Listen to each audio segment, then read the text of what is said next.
Siang, selamat sore, dan selamat malam untuk semua di mana saja Anda berada.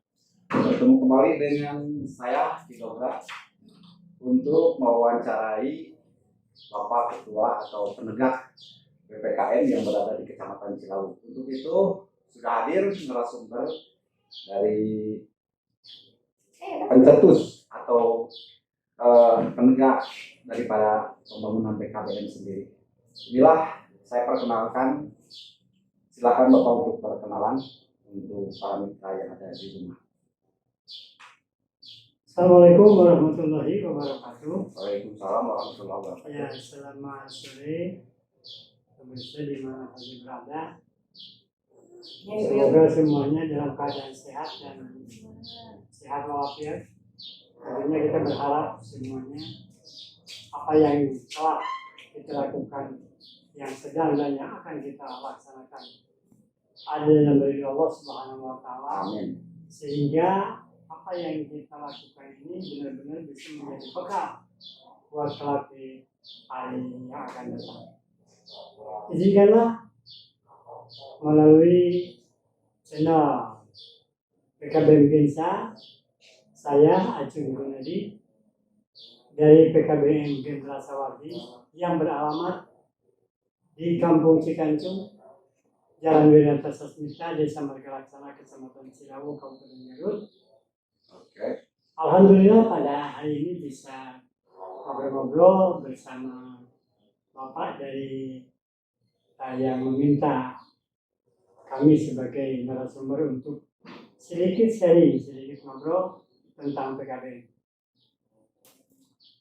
Untuk itu, izinkanlah pada kesempatan ini saya membawa tema yaitu kedudukan PKBM dalam pendidikan di Indonesia. Nah, untuk pertanyaan selanjutnya Pak, untuk PKBM sendiri, apa manfaat atau faedah untuk masyarakat yang ada di Kabupaten Garut khususnya untuk di Kecamatan Cilawu, umumnya untuk di Kabupaten Garut? Silakan Pak. Ya. Kalau berbicara tentang PKBM, memang PKBM itu merupakan suatu wadah. Ya. Suatu wadah yang menyediakan berbagai informasi dan kegiatan pembelajaran untuk masyarakat sehingga terwujud belajar sebanyak-banyak. Oh, seperti itu. Jadi pada awalnya PKBM itu suatu wadah yang menyediakan informasi dan pembelajaran bagi masyarakat sehingga terwujud belajar sebanyak-banyak. Itu yang pertama. Yang kedua, PKBM itu bisa agak meningkat sedikit. Jadi PKBM itu adalah suatu tempat melakukan kegiatan pembelajaran bagi masyarakat sehingga masyarakat tersebut bisa lebih berkembang. Wawasannya, pengetahuannya bisa lebih berkembang dan melakukan berbagai macam keterampilan. Hanya kesini semakin berkembang, memang PKBM itu aneh, jadi seolah-olah berbeda fungsi, sehingga PKBM itu hanya merupakan suatu wadah untuk mengadakan kegiatan pembelajaran kesetaraan. Dan fungsinya itu membantu warga masyarakat yang tidak sempat belajar di pendidikan formal sehingga masyarakat tersebut bisa memiliki pendidikan sesuai dengan yang dituang oleh pemerintah, yaitu wajah di kelas 12 tahun. Kalau dulu wajah di kelas. Maaf Pak, tadi Bapak berbicara tentang formal atau jalur formal. Dan contohnya bagaimana PKBM di jalur mana? Seperti itu saya katakan. Iya. Kalau kita berbicara tentang jalur pendidikan, sesuai dengan Undang-Undang Nomor 20 Tahun 2003, di mana di sana disebutkan bahwa jalur pendidikan di Indonesia itu ada 3.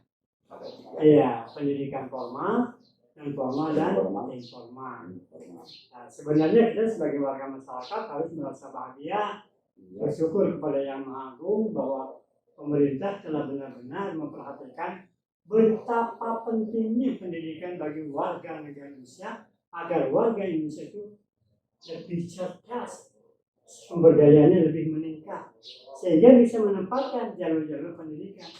Nah, contohnya jalur pendidikan formal, seperti yang kita pahami bersama yaitu SD, SMP, SMA, SMK, Sanawiyah, itu berada di posisi jalur pendidikan formal.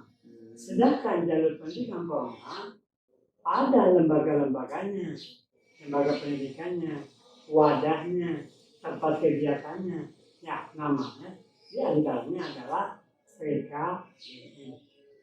Untuk pertanyaan selanjutnya, kembali ke tema dalam obrolan sekarang ya. Jadi bagaimana kedudukan PKBM di seluruh Indonesia, khusus di Indonesia, bagaimana kedudukannya? Kalau kita melirik kepada Undang-Undang Nomor 20 Tahun 2003, sebagaimana yang saya telah sebutkan tadi, kita bisa menarik benang merah di sana bahwa kedudukan PKBM itu berada di jalur pendidikan non formal. Nah, apa saja yang ada di PKBM? Itu banyak itu program-programnya. Hanya program yang sepanjang ini hanya satu, yaitu pendidikan kesetaraan. Semua warga masyarakat yang masuk di PKBM itu jangan merasa ragu, jangan merasa canggung, malu gitu ya. Karena mungkin ada kadang-kadang udah usia sekian atau udah 35 tapi saya masa harus ke SD lagi, kan pasti bertanya-tanya. Itu mungkin untuk para mitra di mana saja Anda berada, silahkan walaupun umur sudah 35 karena batasan umur hanya angka. Ya, angka seperti itu, Mbak ya. Iya. Nah, makanya melalui pertemuan ini, melalui obrolan-obrolan, nah, saya ingin lebih menekankan kepada semua masyarakat di mana saja berada, jangan merasa malu kalau kita masuk di PKBM. Karena PKBM itu suatu lembaga yang resmi, yang legalitasnya jelas, izin operasional jelas dari dinas, sehingga lulusan dari PKBM itu disetarakan. Nah, apa harapan Bapak setelah ngobrol pada pertemuan kali ini? Harapannya. Ya, sesuai dengan apa yang telah saya jelaskan tadi, mengapa tema ini dimunculkan pada pertemuan ini, pada obrolan ini, justru di saat ini masyarakat itu masih belum paham, belum mengetahui apa sih PKBM. Iya. Belum seperti itu. Iya, belum mengetahui masyarakat ini. Banyak kasus, banyak contoh, banyak yang terjadi. Misalnya begini, ada suatu warga masyarakat di mana masyarakat itu, si warga tersebut atau peserta didik itu masuk di PKBM, ketika pulang ke rumah di perjalanan ada yang nanya, kamu dari mana? Saya dari PKBM. Nah, yang nanya itu merasa percaya PKBM itu apa? Nah, kenapa terjadi demikian? Mungkin karena sosialisasi belum sampai, sosialisasi tentang PKBM belum sampai. Makanya ya kita bersyukurlah, alhamdulillah sekarang kita bisa ngobrol-ngobrol yang melalui channel PKBM Gensa. Nah, dengan ini masyarakat yang tadinya belum mengetahui, mudah-mudahan jadi mengetahui, karena dengan adanya digital ini ya serba canggih lah gitu. Nah, atas dasar itu maka saya berharap, harapan saya, silakan warga masyarakat di mana saja berada, wabil khusus masyarakat yang ada di Kecamatan Ciraus, di mana PKBM itu selalu berada, jangan merasa malu, jangan merasa canggung kalau putra putri atau warga atau siapa saja, saudara tempat siapa, untuk memasuki di PKB. Karena PKB itu banyak sekali program-programnya. Ingin memperdalam tentang kursus, ingin memperdalam tentang keterampilan, ingin memperdalam tentang sosial, budaya, meningkatkan ekonomi, apalagi mengenai peningkatan kualitas pendidikan melalui pendidikan, silakan. Misalnya paket yang berasal silakan masuklah ke PKBM. Dan kalau saya amati di lapangan, Pak ya, yang saya amati di lapangan, seperti ada PAUD, LKP, sekolah, seolah-olah berdiri sendiri. Mengapa terjadi demikian, Bapak? Oh, ya justru itu. Kalau melihat perkembangan PKBM dari tahun 80-an sampai sekarang, ya kebetulan saya dari tahun 80-an, dari tahun 80-an 90 sudah bersama-sama lah ikut menekuni tentang PKBM. Nah, yang saya amati berjalan di tempat aja terus. Ya. Kenapa ya? Mungkin itu sosialisasi kurang terselesaikan. Ada program-programnya sehingga tidak begitu jelas. Nah, sesuai dengan dari mana PKBM itu lahir. Nah, PKBM itu lahir dari masyarakat, oleh masyarakat dan untuk masyarakat. Sehingga pengelola PKBM sendiri, pengelola PKBM itu sendiri harus benar-benar mengetahui apa sih yang ada di masyarakat. Apa sih yang ada di masyarakat itu? Jadi pengelola sendiri PKBM itu harus tahu di lapangan. Betul, harus tahu di lapangan kok begini. Jadi berdasarkan itu luar sekali. Nah, program-program PAUD itu sekarang kok kenapa PAUD terpisah itu? Ya dikarenakan mungkin ketidaktahuan, belum mengetahui apa sih program-program PKBM itu. Makanya saya pernah mengikuti seminar ya, salah satu anggota Dewan DPR RI yaitu Bapak Ferdiansah, pernah beliau menyampaikan dalam sambutannya, sebenarnya program-program PKBM itu kalau kita amati sekarang berkeseran, seolah-olah berdiri sendiri. Maka saya ingin menyatukan kembali program-program yang kelihatan besar itu masuk dalam suatu wadah, yaitu di PKBM. Ya kita tinggal doakan saja mudah-mudahan niat Bapak Ferdiansah untuk menampung, menyatukan semua program yang kelihatannya besar itu benar-benar masuk di PKBM sesuai dengan fungsi PKBM tersebut. Gimana Pak kegiatan apa saja yang dapat dilakukan di PKBM? Apa latihan menjahit, apa latihan apa saja bisa dikatakan Pak? Silakan. Ya, kalau kita melihat kepada latar belakang berdirinya PKBM kan, PKBM itu bisa berdiri berdasarkan need assessment, istilah need assessment. Jadi terjun si calon pegawai itu ke daerah. Oh ada kebetulan masyarakat itu begini. Makanya si di PKBM itu kegiatannya bermacam-macam. Satu kegiatan PKBM itu yang paling dominan. Nah, yang paling dominan yang sekarang menonjol yaitu pendidikan kesetaraan. Jadi mengadakan pembelajaran. Yang pertama mengadakan pembelajaran. Yang kedua pengembangan pengetahuan.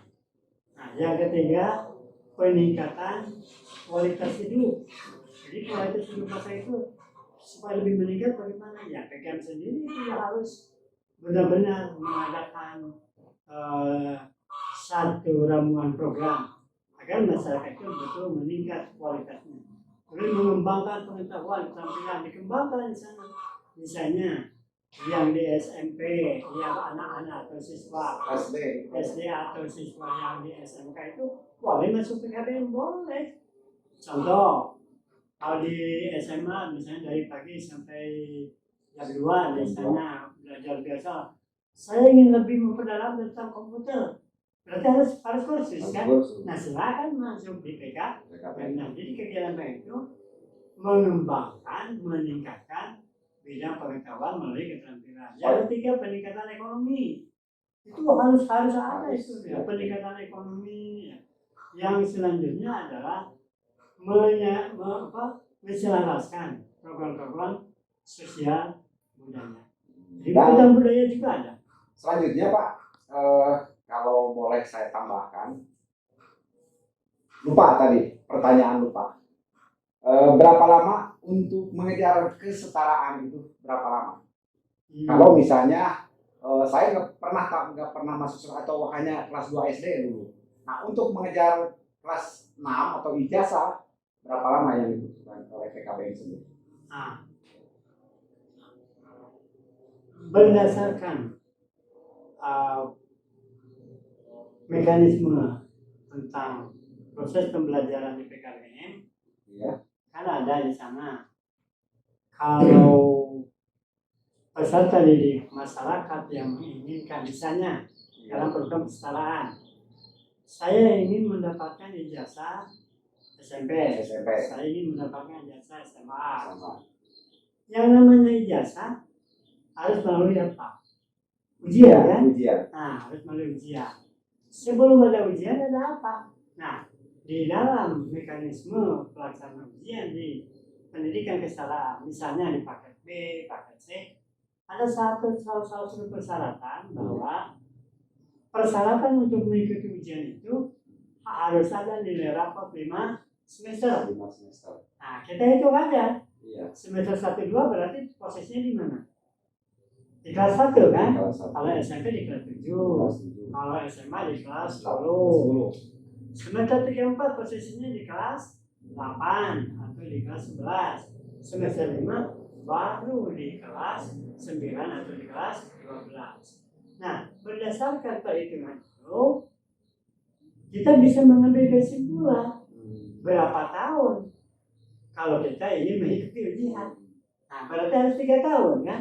Nah, akhirnya bisa disimpulkan berapa lama tadi pertanyaannya. Lamanya tetap sama dengan pendidikan formal. Tidak bisa ujung-ujung, nggak bisa, nggak ada. Nggak bisa ujung-ujung langsung dapat ijazah. Enak benar gitu. Apalagi begitu. Bisa setahun mengikuti ujian saja nggak bisa. Tetap harus masuk ke kelas 1. Maaf, ada pun misalnya, bukan apa, saudara saya bisa masuk tahun ini, tahun besok bisa ujian. Nah, si pengelola itu melihat persyaratan masuknya. Nah, di dalam persyaratan itu mungkin si orang tersebut membawa nilai rapot dari kelas 2.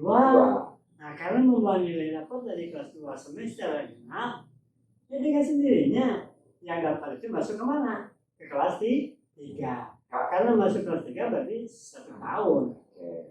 Nah, gimana Pak di lapangan? Kalau saya amati di lapangan sering terjadi sekolah hanya 1 tahun. Bagaimana menurut pendapat Bapak? Nah, justru itu berdasarkan penjelasan yang tadi, nggak ada sekolah yang 1 tahun. Jika ada yang seperti yang saya kemukakan tadi, saudara saya masuk tahun kemarin, misalnya tahun ini misalnya. Tahun besok bisa ujian, kenapa? Baru 1 tahun. Nah, si pengelola PKBM, si penyelenggara PKBM itu melihat persyaratan masuk ke PKBM. Ternyata siswa tersebut membawa apa? Membawa nilai rapot sampai kelas 2. Nah, berarti kelas 1-2-nya ada kan? Semester 1, 2, 3, 4 udah ada di rapot itu. Nah, dengan sendirinya begitu. Nah, itu termasuk ke dalam apa? Pindahan. Di Burma juga sama itu. Nah, ada pertanyaan terakhir mungkin Pak dari saya. Apakah ijazah yang dikeluarkan PKBM atau dari paket B, paket C, paket A, paket B, apakah bisa? Kadang-kadang kan masyarakat bertanya, bisa tuh pakai digawai atau ngelamar kemana saja gitu. Masyarakat bisa tuh upami misalnya bisa bagaimana, kalau nggak bisa bagaimana? Ya. Kita lihat di dalam Undang-Undang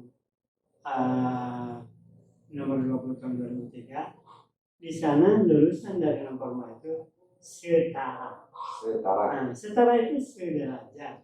Itu undang-undang kan, udah diakui oleh pemerintah. Jadi lulusan PKBM, contohnya lulusan paket C. Paket C ini yang sering itu dipermasalahkan.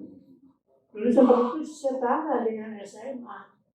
Jadi dia akui keabsahannya, izin operasionalnya jelas dari dinas pendidikan, pada penyelenggaraan ujian, ya.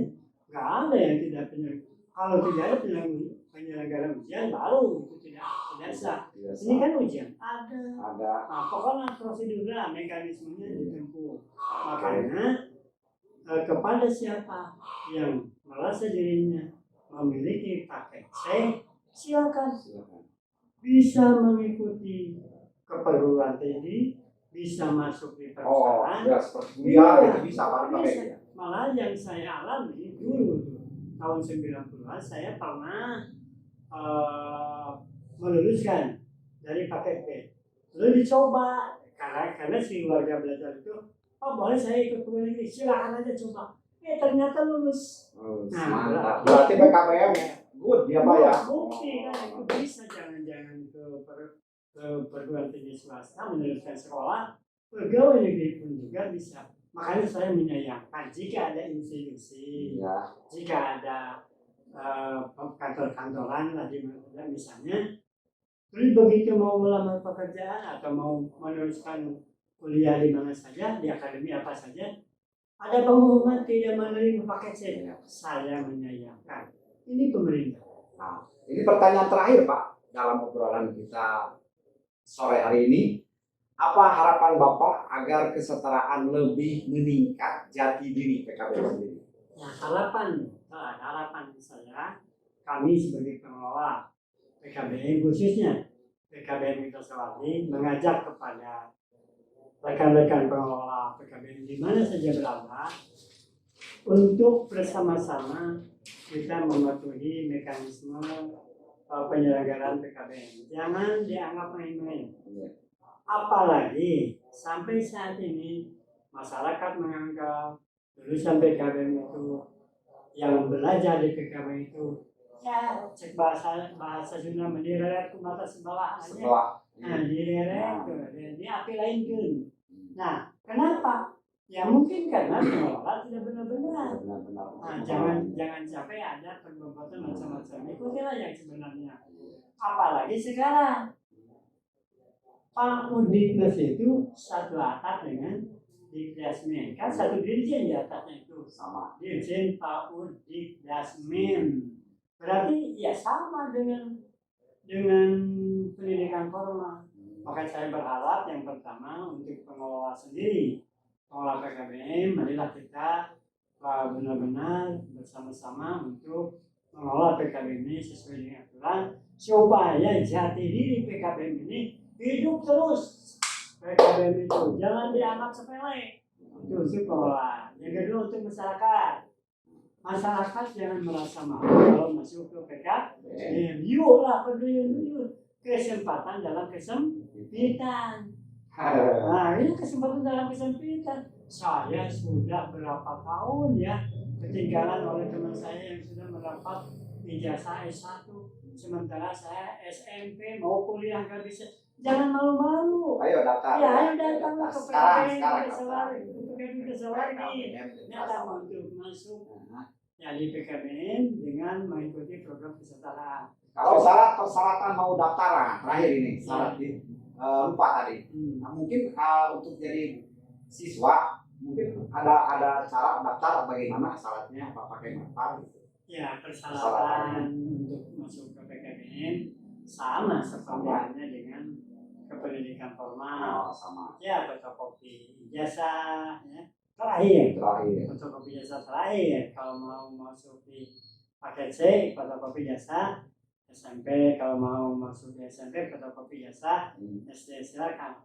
Fotokopi ijazah yang telah direalisir dengan fotokopi KK, ditambah pas foto. Tidak ada uang, tidak ada uang. Tidak ada nanti setelah gratis ya. Iya, tadi setelah masuk ada program orientasi sama seperti yang lain. Sampai di sini dulu mungkin obrolan pada sore hari ini. Saya mau ucapkan terima kasih untuk Bapak Dr. Andas Acun Gunadi yang pemimpin daripada PKBM atau pencetus PKBM yang ada di Kecamatan Tilau. Untuk itu mungkin obrolan sampai di sini dulu Pak. Mungkin kita bisa bertemu di lain kesempatan dan mudah-mudahan ini semua tayangan ini mudah-mudahan ditonton oleh semua masyarakat yang membutuhkan pendidikan. Untuk yang selalu membutuhkan pendidikan, silakan untuk mendaftarkan diri ke PKBM ya. Jalan apa Pak? Alamatnya? Iya, di tadi sebenarnya Jalan Kampung Cikancu, Jalan Wiranta Sasmita, Iya. Desa Mergalas, Kecamatan Cinau. Dan jika ada yang penasaran kepada semua, ya silakan. Mudah-mudahan penasaran bisa di subscribe. Ya, bisa di subscribe lewat channel PKBM Sawargi. Oke. Mohon maaf yang sebesarnya pasti banyak kekurangan, kekeliruan. Iya. Mohon maaf sekali lagi, dan mesti jika ada yang benar yang bermanfaat buat semua. Demi kemajuan PKBM. Khusus untuk Kecamatan Cinau umumnya, untuk Kota Garut, se-Indonesia aja. Iya. Saya atas nama pembawa acara sore hari ini, Ki Dogra, mengucapkan terima kasih. Billahi taufiq wal hidayah. Wassalamualaikum warahmatullahi wabarakatuh.